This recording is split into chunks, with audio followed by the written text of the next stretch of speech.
13 faingo 7 isanjato ny tapahafahan'ny mpiadana tamin'ny fanadinam-panjakana BBC farany teo ho an'Antananarivo renivohitra. Fantatra fa ho amin'ny rampitso nivoaka amin'ny fomba ofisialy eny anivon'ireo toerana nanalana izay fanadinana izay ity valim-panadinana ity. Raha antsika ny fanadinana hoentin'ny Ravaka Randriamanala. Rapitso amin'ny 4 ora maraina no anomboka ivoaka eny amin'ireo foibe mpanadinana ny lisitra ireo mpianatra afaka tamin'ny fanadinana BEPC tamin'ity taona ity ho an'ny fari-padidiam-pampianarana Antananarivo renivohitra. Amin'ny 9 ora maraina kosa no afaka mijery izany mivantana ireo mpiadana.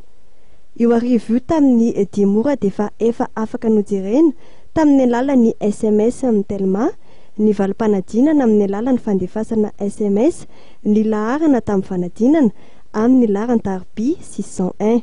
Nahitana fiakarany teo amin'ny 2,7 isanjato ny tapahafahan'mpiadana tamin'ity taona ity raha mitata tamin'ny taondasa.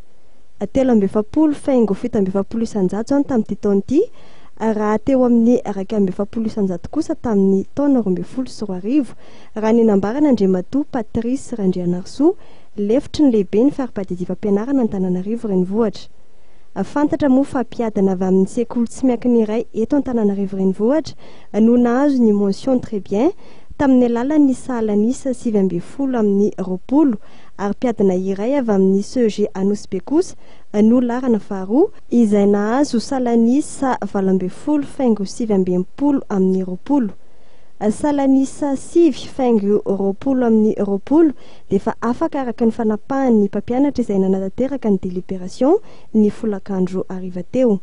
Androany tamin'ny 12 ora atoandro kosa moa ny fantatra fa namarana ny fandikana naoty anaty solosaina ireo olona natsoina manokana ny san'izany raha ny alatsinainy teo no natomboka.